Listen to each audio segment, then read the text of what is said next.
Hello friends, how are you? And I hope all will be well with you. And today video lecture I will discuss about the next part of figures of speech. It means the part 5. तो हमारी जो series चल रही है वो figures of speech या अलंकार पे चल रही है। तो इस सीरीज को बढ़ते क्रम में अब आगे की ओर देखते हैं। तो फिगर्स ऑफ स्पीच ये पार्ट 5 है और इसके अंतर्गत देखेंगे अगला जो फिगर्स ऑफ स्पीच है वो है ओनोमोटोपिया। ठीक है, तो ओनोमोटोपिया का मतलब क्या होता है? ध्वनि सूचक। ठीक है, जिसमें ध्वनि हो, साउंड हो। क्या कहता है ये figures of speech? In this figures of speech, इस फिगर्स ऑफ स्पीच में the sound of the words, माने कि शब्दों का जो साउंड होता है उसका जिक्र किया जाता है इस फिगर्स ऑफ स्पीच में।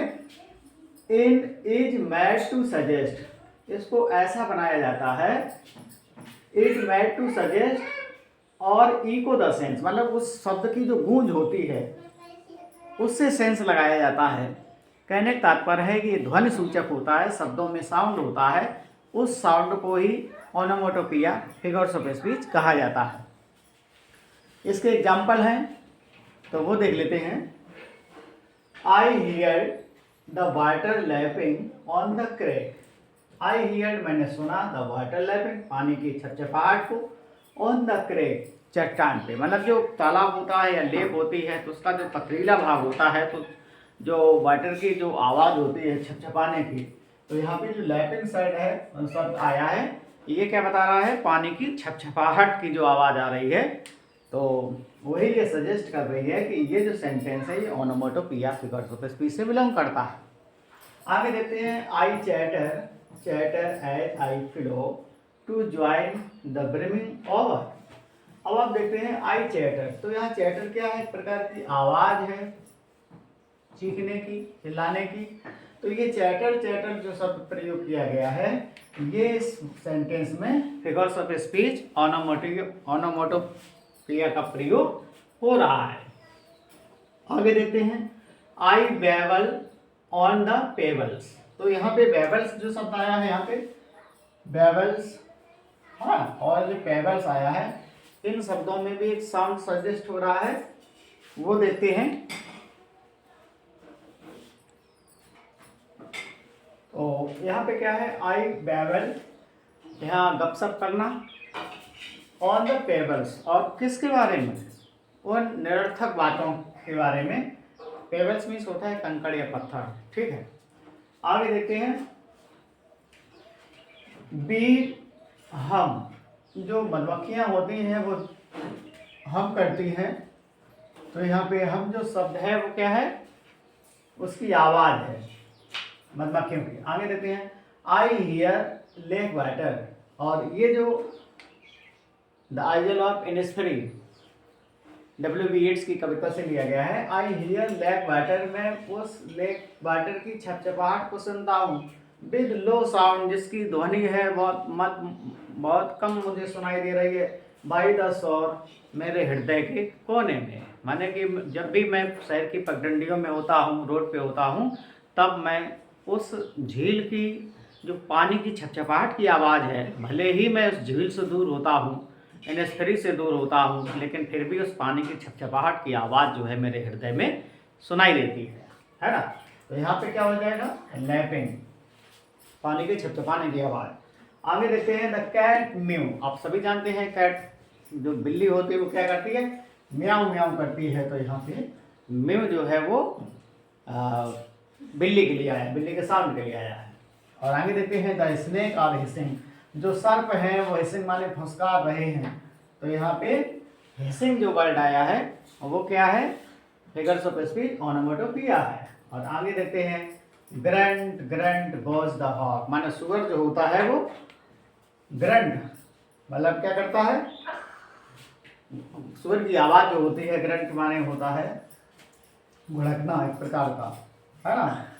तो ग्रंट जो आवाज़ है वो सुअर की आवाज़ है जो भुड़क भुड़क के चलता है। और इसके बाद फ्रेंड्स आगे देखेंगे।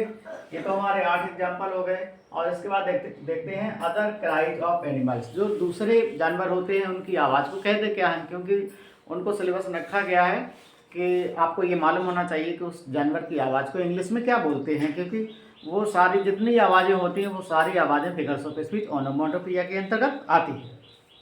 तो देख लेते हैं यहाँ पे एनिमल्स और क्राइज। एनिमल्स और उसकी आवाज़ क्या होती है। ऐप और ऐप मीन्स होता है लंगूर, तो ऐप क्या करता है, गिवर करता है ना। ऐप की आवाज़ को क्या बोलेंगे, गिवर बोलेंगे। एस माने गधा, गधा की आवाज़ को क्या बोलेंगे, तो ब्रे बोलेंगे यहाँ पे। इसके बाद बियर है, तो बियर की आवाज़ को क्या बोलेंगे, ग्राउल। और इसके बाद बी का मतलब लम। वैसे बी का मतलब यहाँ हम भी बोलते हैं और लम भी बोलते हैं, दोनों सही हैं। यहाँ पे ये भी सही है और यहाँ पे ये भी सही है। इसके बाद आगे देखते हैं बर्ड। ये चिड़िया है, उसकी आवाज़ को क्या बोलते हैं, तो ट्विटर। तो उसको क्या बोलते हैं, ट्विटर बोलते हैं। इसके बाद बुल होता है, बुल मीन सांड होता है। तो यहाँ पे देखते हैं लो या बेलो, है ना। लो बोलते हैं या बेलो बोलते हैं। आगे देखते हैं कॉक। तो कॉक का मतलब क्या है, यहाँ कॉक का मतलब है क्रो।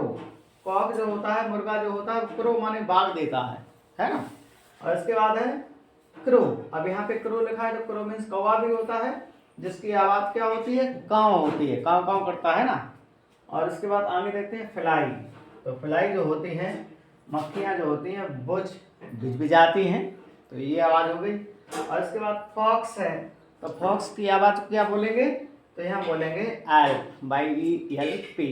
तो ये फॉक्स की आवाज़ हो गई। और उसके बाद गॉट, तो गॉट की आवाज़ को बोलते हैं ब्लीट। और यहाँ पे आप बताना चाहूँगा, गॉट की आवाज़ को ब्लीट बोलते हैं। और जो सीप होती है, लैम्ब होता है, सीप मीन्स भेड़ या लैम्ब, इसकी आवाज़ को भी ब्लीट बोला जाता है ना। इसके बाद है गूज। गूज मीन्स होता है हंस, तो हंस की आवाज़ को बोलते हैं केकर। ओके। और इसके बाद आगे देख लेते हैं फ्रॉग। मेंढक की आवाज़ को क्या बोलेंगे, तो बोलेंगे क्रॉक। डब की आवाज़ को क्या बोलेंगे, कू बोलेंगे। जो फाख्ता पक्षी होता है उसकी आवाज़ को कू बोलते हैं। और यहाँ पिजन का भी मतलब, पिजन जो कबूतर होता है उसकी आवाज़ भी कू होती है। इसके बाद हॉर्स है, तो हॉर्स को आवाज़ को ने बोलते हैं। जयकाल की आवाज़ को हाउल बोलते हैं। मंकी की आवाज़ को चैटर बोलते हैं। माउस की आवाज़ को, चूहे की आवाज़ को स्क्वीक बोलते हैं। नाइटिंगेल की आवाज़ को बार्बल बोलते हैं। आउल की आवाज़ को हूट बोलते हैं। पैरट की आवाज़ को टाक कहते हैं। पीकॉक की आवाज़ को स्क्रीम कहते हैं। और वॉल्फ माने भेड़िए की आवाज़ को एल या हाउल बोलते हैं। ठीक है, तो आज का टॉपिक यहीं पे समाप्त होता है। और यदि आपको कुछ इसके बारे में कुछ कहना है या कुछ पूछना है तो कमेंट बॉक्स में अपनी राय ज़रूर बताएं। और चैनल को ज़्यादा से ज़्यादा लाइक करें, शेयर करें, सब्सक्राइब करें। आपका दिन मंगलमय हो। Thank you very much.